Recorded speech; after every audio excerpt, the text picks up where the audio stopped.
Zacarias capítulo 4. Vamos fazer a leitura desse texto. Eu quero falar nessa noite sobre o transbordar do azeite dourado. Queridos, nós acabamos de ler um texto interessante da palavra de Deus. E eu quero poder situar você sobre aquilo que estava acontecendo na altura de Zacarias ter recebido essa revelação. Para quem não sabe, quando esse acontecimento se deu naquela época, o povo estava saindo de 70 anos de um cativeiro chamado cativeiro babilônico. Quantos anos? Quantos anos? 70 anos o povo estava regressando agora para Jerusalém. E quando esse povo chega em Jerusalém, a cidade está quebrada, a cidade está destruída, os muros estavam derribados, ou seja, a cidade estava um caos. Se não bastasse isso, esse povo, quando chega em Jerusalém, irmãos, estava desanimado, desistido, derrotado, sabe? Um povo que não tinha ânimo para nada. Então eles chegam em Jerusalém, debaixo de toda essa herança de desânimo, de desistência, de fracasso e de derrota. E foi nesse momento que Deus então entrega uma visão para um profeta chamado Zacarias. Como era o nome desse profeta? Deus entrega uma visão para ele. E o que essa visão dizia? Que Deus queria reconstruir aquela cidade. Porque se não bastasse a cidade destruída, o templo do Senhor também estava em ruínas. E Deus então entrega uma visão para o Zacarias, dizendo: Zacarias, eu quero reconstruir esse templo, eu quero reconstruir essa cidade. Agora, amados, se coloque no lugar de Zacarias agora, não tendo aparentemente com quem contar para aquela missão, para aquela obra. Quem já teve, muitas vezes, essa sensação, na obra de Deus, de se sentir em algum momento sozinho? Muitas mãos. Principalmente, às vezes, um líder de célula, um discipulador, que às vezes já por anos a fio vem pregando para aquele grupo de discípulos ou para aquela célula, e muitas vezes ele tem aquele sentimento de que ele está sozinho. Parece que ele está remando contra a maré. Então era mais ou menos essa sensação que Zacarias estava sentindo naquele momento. Porque Deus estava pedindo para ele algo que no racional, na lógica humana, parecia ser impossível. Mas sabe o que é apaixonante aqui? E eu confesso que quando eu comecei a meditar nisso, preparando essa palavra para esta noite, isso aqui me tocou profundamente. Me apaixona saber que Deus não desiste dos desistidos. Me apaixona saber que Deus não desiste dos fracassados. Me apaixona saber que Deus não desiste dos derrotados. Eu vou repetir isso, irmãos. Me apaixona saber que Deus não desiste dos desanimados. Diga amém.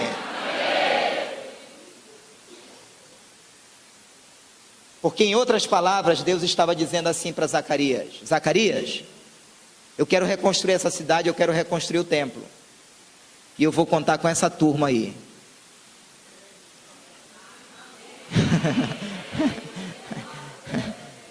Sabe que Deus está dizendo, conversando com os anjos do Senhor? Eu imagino Deus conversando com os anjos assim: olha, eu quero estabelecer muitas células em Belém. Eu quero levantar muitos discípulos em Belém.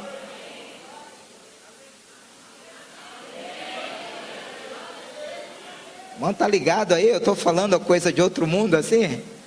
Imagino Deus conversando com os anjos: eu quero levantar muitas igrejas em Belém. Eu quero fechar os bares de Belém. Eu quero acabar com os prostíbulos em Belém. E eu estou de olho numa igreja lá em São Brás, chamada Igreja Batista Missionária da Amazônia. E tem uma turma lá que senta na primeira fileira, e na segunda também, e na terceira, e na quarta, e na quinta. Meu irmão, dá até para fazer uma aula santa aqui.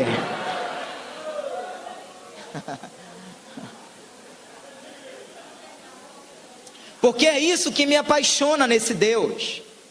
Ele não desiste daqueles que nem acreditam mais em si mesmo. Aí Deus chega para o Zacarias e diz assim: só, Zacarias, que tu não vai estar sozinho nessa aí. Eu vou levantar uma dupla dinâmica. Uma dupla dinâmica eu vou levantar. Aí seu faísca e a fumaça.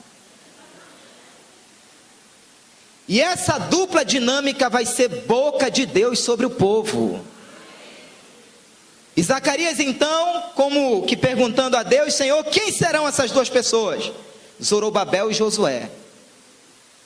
Esses dois homens, Zacarias, nessa geração, nesse tempo, estarão banhados de azeite, estarão renovados, estarão animados.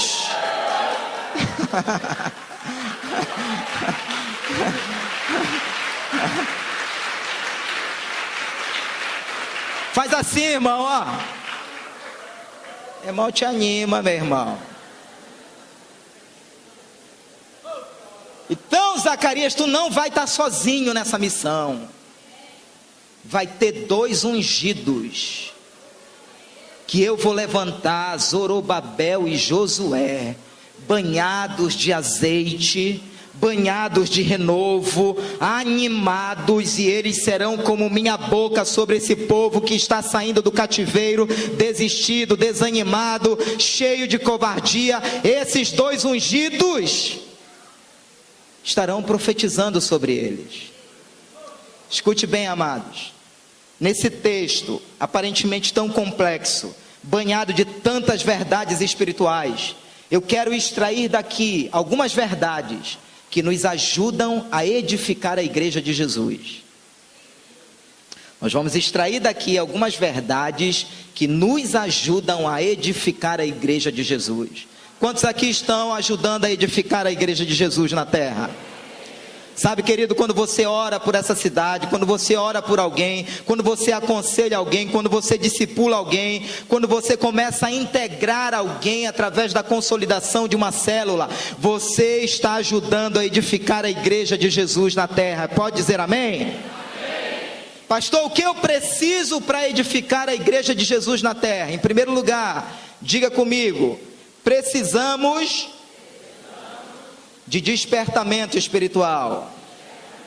Fale, despertamento espiritual. Diga para o seu irmão: desperta, meu irmão.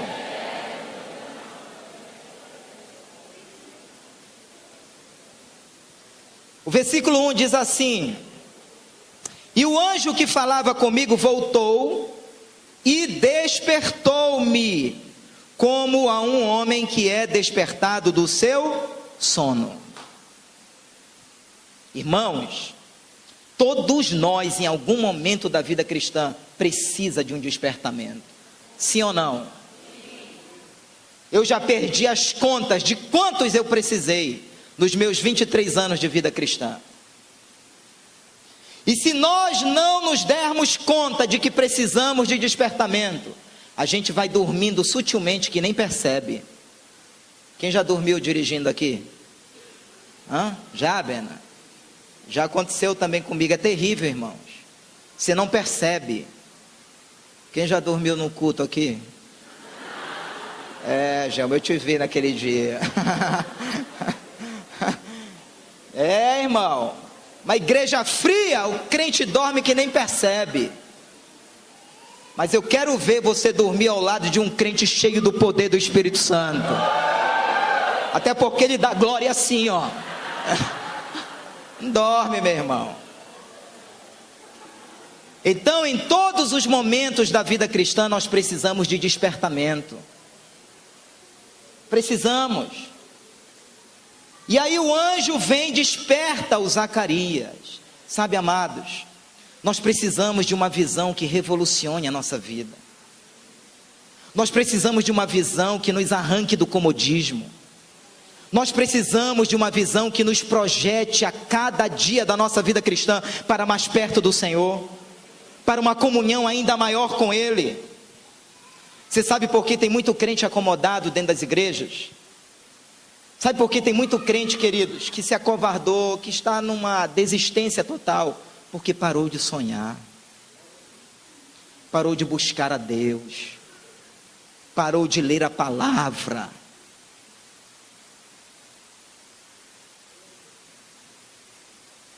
É espantoso saber que tem crente que nesse ano de 2014 ainda nem pegou a Bíblia para ler. Aí como você quer ser um crente forte? Como você quer vencer batalhas? Qual foi a última vez que você passou, só você e o Senhor, talvez no seu quarto, 2, 3 horas, só declarando o seu amor por Ele? Aí, meu irmão, não dá para ser forte assim. Não dá para vencer certas tentações assim. Não dá para vencer certos pecados assim. Inclusive, sexta-feira teremos vigília aqui. De 7 às 11 da noite, estaremos aqui orando. Eu posso ouvir amém? Amém. Olha, com esse amém, eu acho que só vem a metade da igreja. Eu posso ouvir amém? Amém. Então, estava lá, amados, o povo recém-chegado do cativeiro, 70 anos de cativeiro, desanimado, abatidos, desistidos. E sabe o que esses 70 anos de cativeiro gerou na mente desse povo? Diga comigo, mediocridade. Eu me lembro de uma frase nos anos 90 que o Dr. Alexandre uma vez compartilhou comigo, eu guardei para sempre. É desejo pervertido saciar-se com a mediocridade se a excelência está ao seu alcance, não é isso? Nunca mais esqueci essa frase. Sabe o que esses 70 anos gerou na mente do povo? Uma mentalidade medíocre. Como assim, pastor? O povo se acostumou a sofrer. O povo se acostumou a perder. O povo se acostumou a viver uma vida de coitado, de fracassado. Irmãos, nós precisamos de uma nova mentalidade em Cristo Jesus. Eu posso ouvir amém? Porque você não nasceu para sofrer, você não nasceu para perder, você não nasceu, querido, para ser um derrotado ou para ser um perdedor. Você nasceu em Cristo para ser mais do que vencedor. Diga amém. Dê um aplauso a Ele nessa noite e libere um grito de vitória. Aleluia!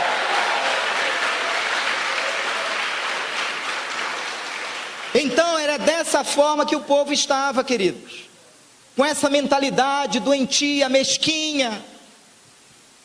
E Zorobabel e Josué então seriam boca de Deus na vida daquele povo, para levá-los a sonhar novamente. Eu quero ser boca de Deus na sua vida nessa noite, para te dizer, não pare de lutar, querido. Não desista do seu casamento. Não desista das promessas de Deus, não desista dos sonhos de Deus, porque o Deus que nós servimos, Ele renova a nossa esperança, e eu declaro a tua esperança nessa noite, sendo renovada pelo Espírito Santo de Deus. Quem recebe, diga amém. Nós precisamos disso, amados, precisamos desse despertamento, precisamos desse encorajamento. Em segundo lugar, diga comigo, precisamos de conexão direta com a fonte. Versículo 2 ao 5 diz assim: disse-me que vês? Eu disse, olho, e eis que vejo um castiçal todo de ouro e um vaso de azeite no seu topo, com as suas 7 lâmpadas e 7 canudos, um para cada uma das lâmpadas que estão no seu topo, e por cima dele 2 oliveiras, uma à direita do vaso de azeite e outra à sua esquerda. E respondi dizendo ao anjo que falava comigo: Senhor meu, que é isto? Então respondeu o anjo que falava comigo, dizendo-me: não sabes tu o que é isto? Eu disse: não, Senhor meu.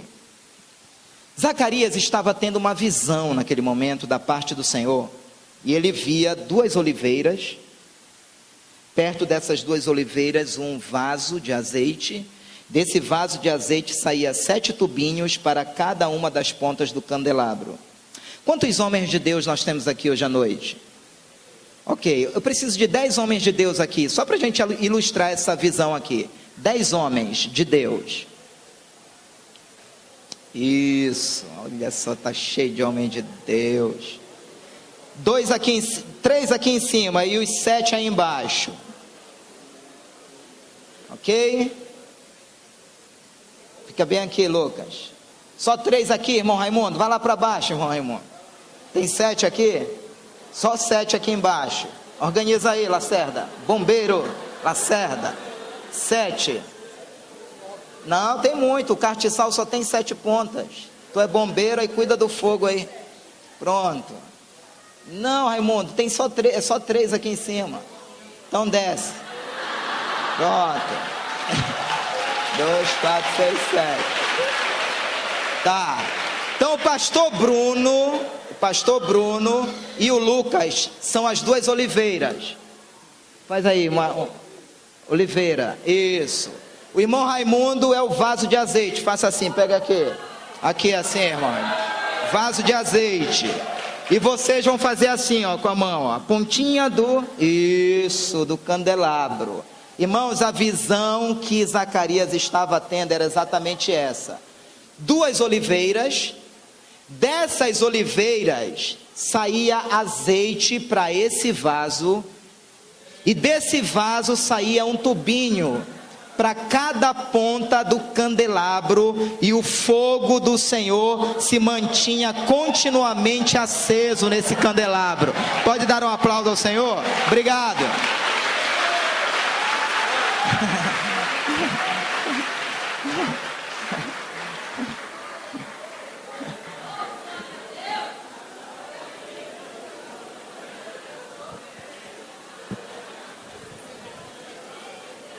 Vocês entenderam como era a visão? 2 oliveiras, um vaso, 7 tubinhos para cada uma das pontas do candelabro. Eu quero tentar explicar aqui para você o significado dessa visão. O candelabro, queridos, de acordo com Apocalipse capítulo 1, versículo 20, simboliza a igreja. Significa dizer, amados, que não pode faltar fogo na igreja. Significa dizer que não pode faltar fogo na igreja. Significa dizer que não pode faltar fogo na igreja.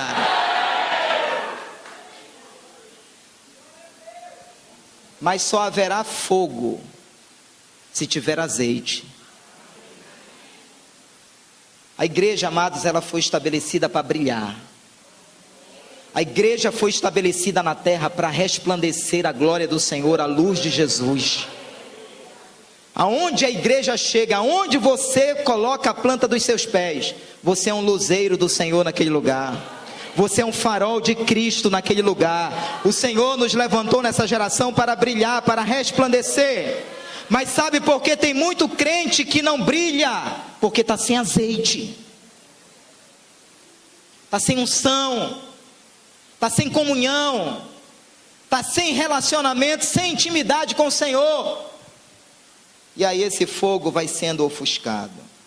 Diga comigo: candelabro sem azeite não ilumina. Eu quero falar algo sobre isso. Candelabro sem azeite não ilumina. Em outras palavras, eu quero dizer: estruturas sem unção não representa nada. Nós podemos ter como igreja o melhor prédio arquitetonicamente falando dessa cidade. Nós podemos ter como igreja a melhor infraestrutura que uma igreja poderia ter nessa cidade. Mas se não tiver unção, não serve de nada. Candelabro sem azeite, estruturas sem unção, sem vida. Por outro lado, queridos, diga comigo: azeite sem candelabro não funciona. O que significa isso? Eu quero colocar da seguinte forma: azeite sem candelabro não funciona. Significa que crentes ungidos sem comunhão com a igreja não chegarão a lugar nenhum. E eu já vi nesse ponto muita gente se perdendo no reino de Deus, porque em nome de um chamado, em nome de uma unção, não se submeteram à igreja. não quiseram congregar, não quiseram estabelecer comunhão, não quiseram se integrar, não quiseram estabelecer vínculo. Você pode ter a maior unção de Deus sobre a sua vida, mas tem que ter integração com a igreja. Eu posso ouvir amém? Você pode dar um aplauso ao Senhor?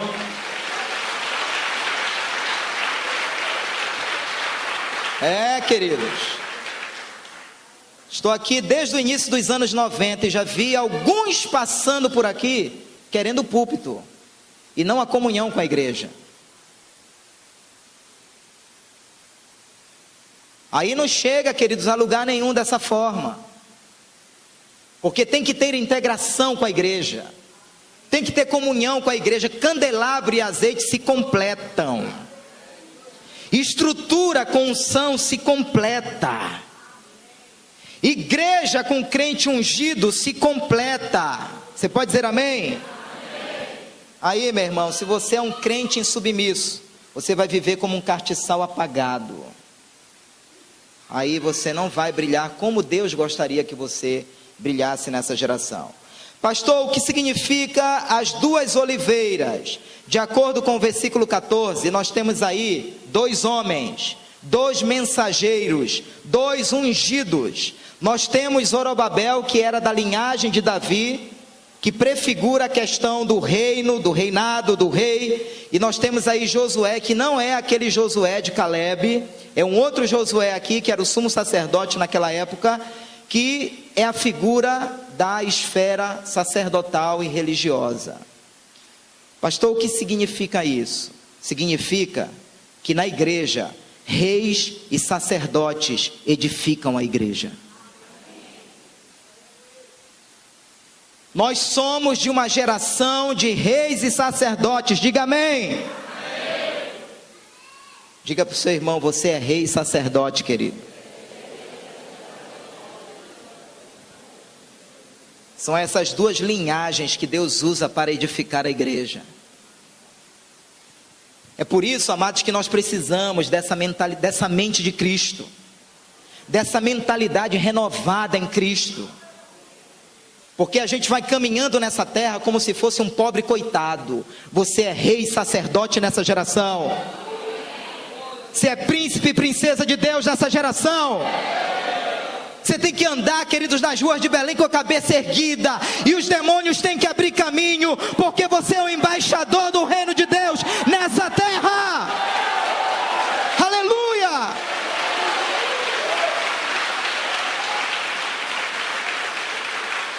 Pare de andar nesse tempo arrastando correntes. Você não está em cativeiro, querido, você está em Cristo.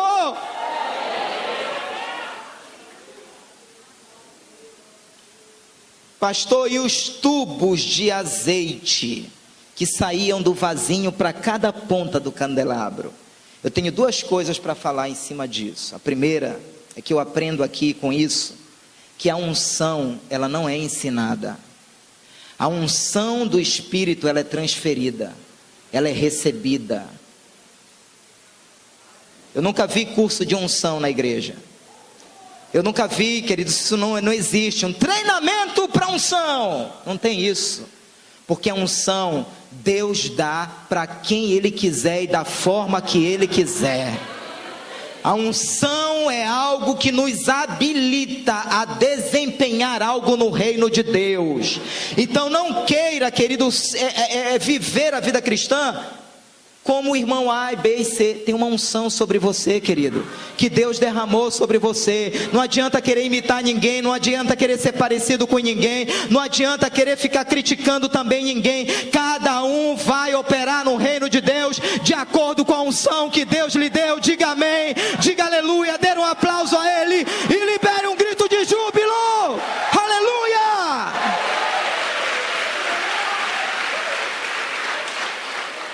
Então não adianta querer que o irmão seja igual ao outro, querer que o outro pregue igual ao outro, não. Essa é a grande beleza do Evangelho. Deus ama a diversidade. E a segunda coisa que eu aprendo através dos tubinhos, para mim esses tubinhos que enchiam cada ponta do candelabro, representa os meios pelos quais Deus usa para fazer o azeite chegar na nossa vida. Daí a importância de você estar ligado a alguém no reino de Deus. Daí a importância de você ter um líder, de você ter um discipulador, uma discipuladora, porque esses tubinhos são os meios que Deus vai utilizar para fazer esse azeite chegar até você. Não haverá crescimento, não haverá porção dobrada do Espírito sobre a tua vida, se você ainda não aprendeu a estar ligado a alguém.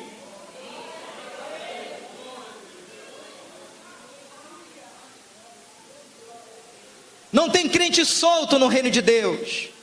Não tem crente desconectado no reino de Deus. Nós estamos conectados direto à fonte. Mas essa fonte, ela passa por tubinhos. Diga para o seu irmão: eu quero ser um tubinho na sua vida.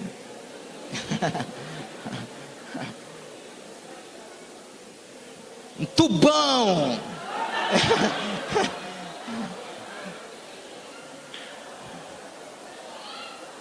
Quem é tubinho no reino de Deus, dá um tubão no inferno, meu irmão.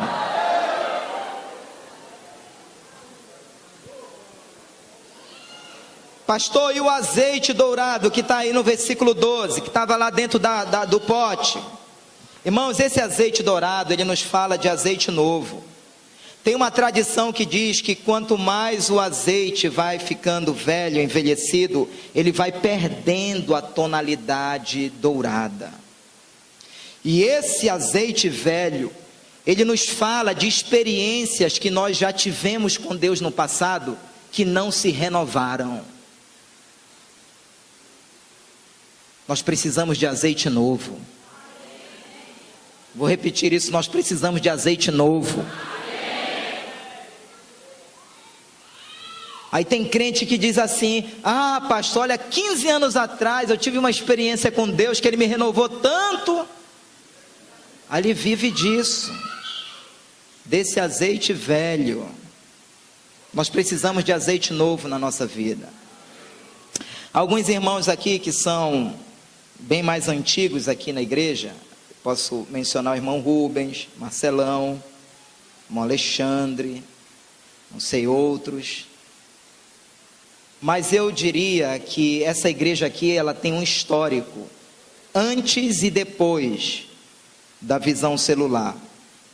Porque a visão celular, quando ela chegou aqui impregnada de unção, de vida, de presença de Deus. Isso aconteceu no ano 2000. Essa igreja, ela tem um antes e um depois. Essa igreja aqui, ela só lotava uma vez por ano, em aniversário da igreja, quando se trazia o Márcio Valadão, que frequentemente ministrava aqui. Então não era normal, não era comum a gente ver nos cultos da semana essa igreja aqui lotada. E quando a visão celular, impregnada da presença de Deus, da unção, chegou aqui, isso trouxe um renovo para todos nós. Uma paixão maior por vidas, uma paixão maior pela presença de Deus. Sim ou não? E a gente foi vendo isso nos encontros com Deus, nos reencontros, nas células, etc. Só que até antes da visão celular, digamos assim, tecnicamente parecia estar tudo bem, mas não estava. Nós precisávamos de renovo. Você sabe como nasceu a Igreja Batista Missionária da Amazônia? Essa igreja aqui, ela nasceu fruto de uma renovação espiritual que houve nos anos 60, no meio das igrejas batistas da Convenção Brasileira. O Espírito Santo soprou nas igrejas brasileiras da Convenção Batista Brasileira nos anos 60. E nasceu a Igreja Batista da Lagoinha, uma das primeiras igrejas da renovação, do movimento de renovação espiritual. Mas pasmem os irmãos, existem hoje igrejas renovadas, que são frutos dessa renovação dos anos 60, que elas estão mais tradicionais e mais frias do que as que eram no passado. Porque aquilo que eu falei, a frieza, ela é muito sutil. A dormência espiritual é muito sutil. A religiosidade, ela é muito sutil. Quando você menos se espanta, você está dormindo espiritualmente. Eu estava nesses dias assistindo um culto que estava acontecendo na Igreja Batista da Lagoinha. um culto ministrado pelo Dan Duque, e em seguida um outro trovão de Deus, que é o Judson, da área da adoração. E aquele culto ali, irmãos, 4, 5 horas de duração, e tanta presença de Deus e tanta glória de Deus. Nós tivemos agora o Koinonia com quase 400 jovens, e no último dia, na terça-feira, começamos um culto 9h30 da manhã, que terminou para as 4 horas da tarde, e ninguém sentindo falta do almoço. Eu quero te dizer, igreja, que esse Deus não mudou, esse Deus não mudou, esse Deus não mudou, esse Deus não mudou, esse Deus não mudou. Pode dar o seu melhor aplauso a Ele e liberar um grito de liberdade. Aleluia!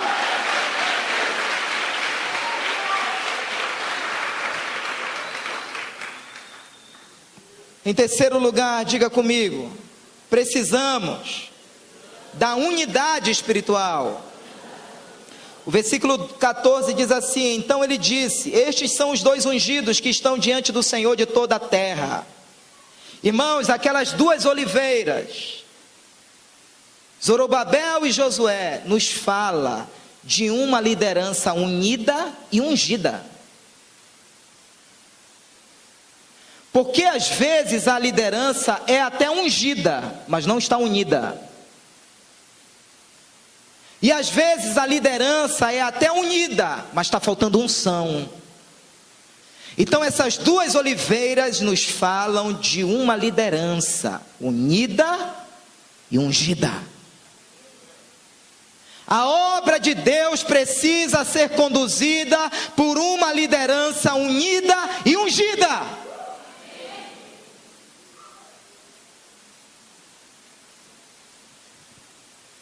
Líderes unidos e ungidos não podem faltar na condução do povo de Deus, porque essa combinação ela é explosiva no reino do Espírito.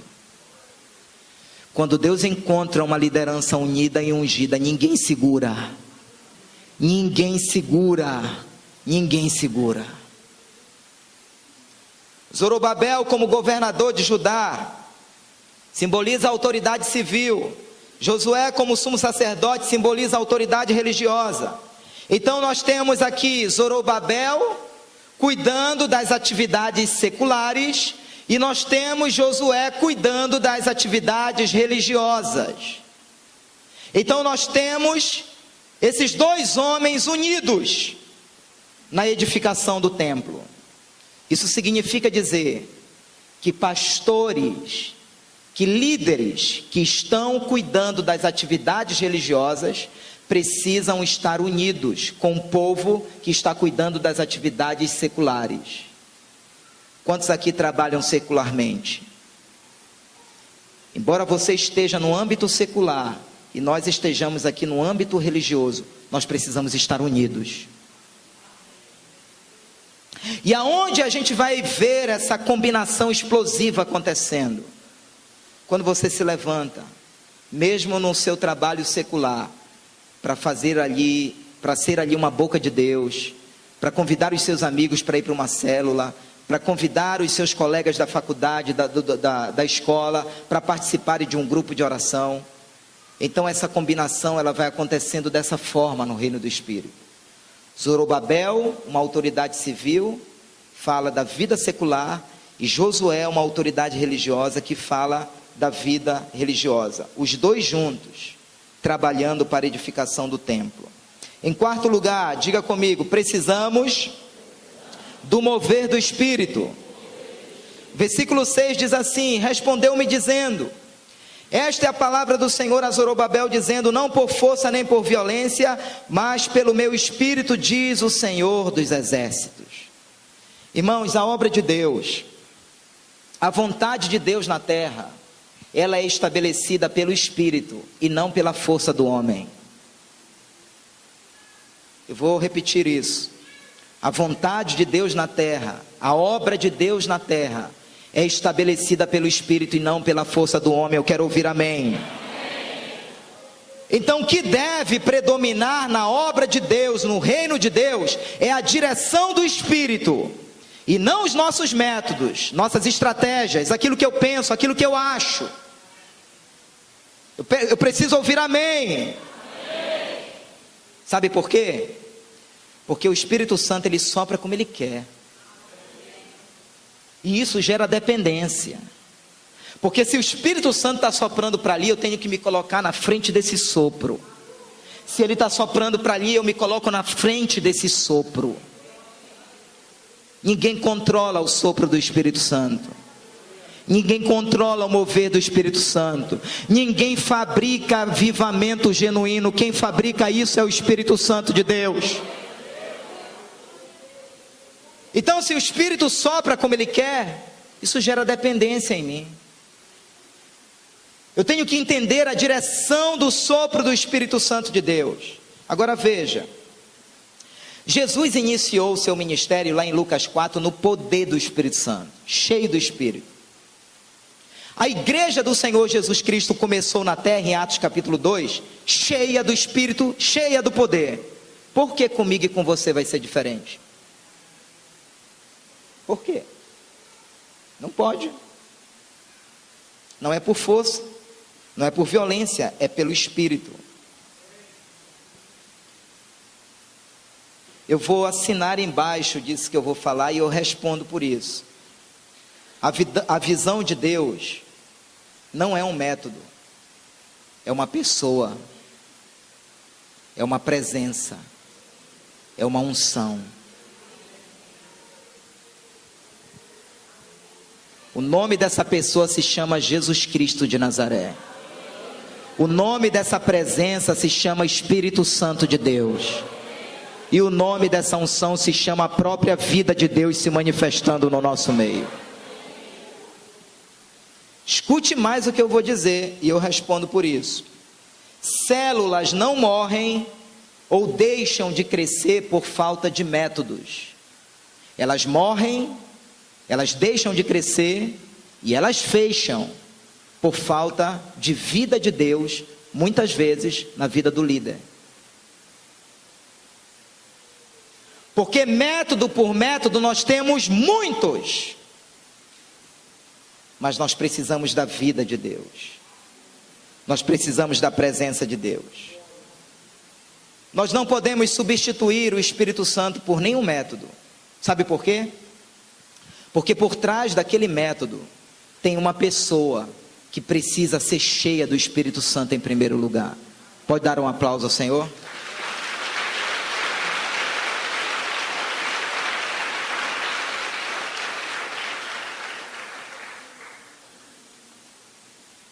Os métodos são maravilhosos, mas sem o carimbo da presença de Deus, nós não chegaremos a lugar nenhum, porque Jesus disse: sem mim, vocês nada vão conseguir fazer. Então não adiantava aquele povo desanimado, saindo do cativeiro, fazer a obra de Deus. Eles precisavam dessa presença. Eles precisavam, queridos, dessa glória de Deus sobre a vida deles. Quantos estão entendendo? A gente tem tanta coisa nesse texto. Em quinto lugar, diga comigo: precisamos avançar velozmente. Versículo 7. Quem és tu, ó grande monte? Diante de Zorobabel tornar-te-ás uma campina. Irmãos, olha como Deus estava ministrando ao coração de Zorobabel. Esse grande monte aqui simbolizava a oposição que estava se levantando naqueles dias, a zombaria que estava se levantando naqueles dias, porque se levantou uma turma dizendo: vocês não vão conseguir não, esquece esse negócio de reconstruir a cidade e o templo, vocês não vão conseguir. E aí Deus chega e diz: olha, esse monte aí, essa posição, ela vai se tornar numa campina. Em outras palavras, Zorobabel, tu vais avançar. Zorobabel, ninguém vai te impedir. Esse monte aí vai se transformar numa campina. Tu vais avançar, tu vais prevalecer. Irmãos, tem crente que só vê monte, tem crente que só vê problema, tem crente que só vê desgraça, tem crente que só vê demônio, tem crente que só vê maldição. Querido, Deus quer abrir os teus olhos espirituais nessa noite, para que você veja que Deus é Deus, e operando Ele ninguém impede. Diga para o seu irmão, teu monte vai se transformar em campina, querido.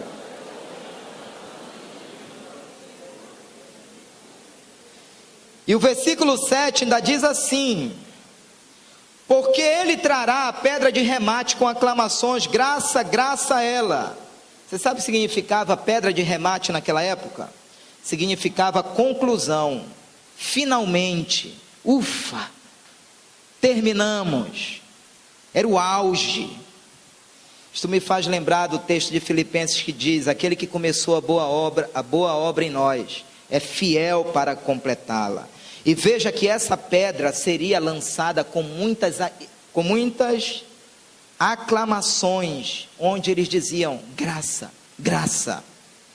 No original hebraico eles diziam belo, belo, bravo, bravo. Irmãos, eles estavam fazendo a obra de Deus assim,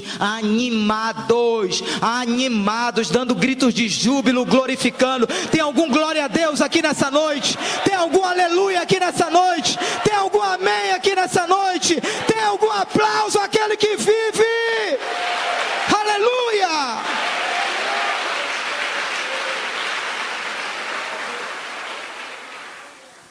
Nós precisamos, amados, nós precisamos estar animados na obra de Deus, ser forte e corajoso. Nós precisamos, amados, ser boca de Deus nessa geração. Alegrei-me quando me disseram: vamos à casa do Senhor. Mais vale um dia nos teus átrios do que 1000 anos fora dele. Se cada crente chegasse aqui, meu irmão, num culto como esse, transbordando o seu vaso de azeite, isso aqui ia pegar fogo, viu?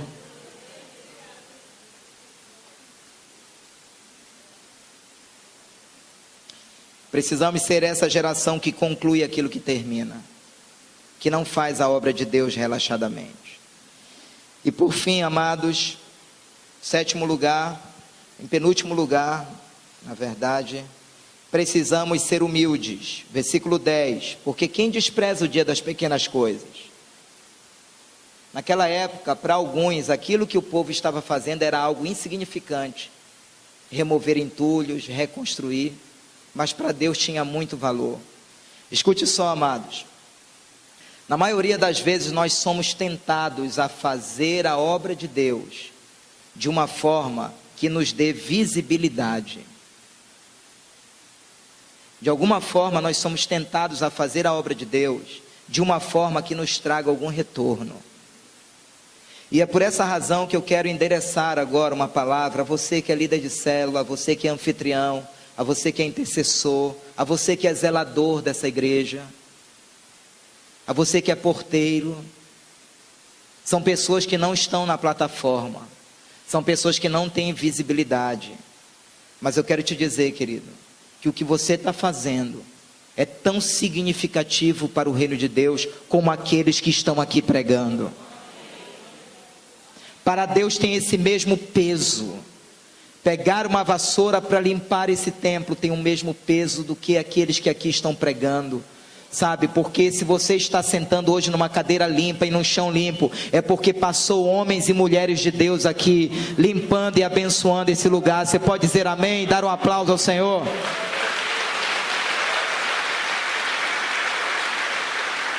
Você vai no banheiro dessa igreja, encontra esses banheiros limpos, é porque passou por ali homens de Deus, limpando aquele lugar com zelo.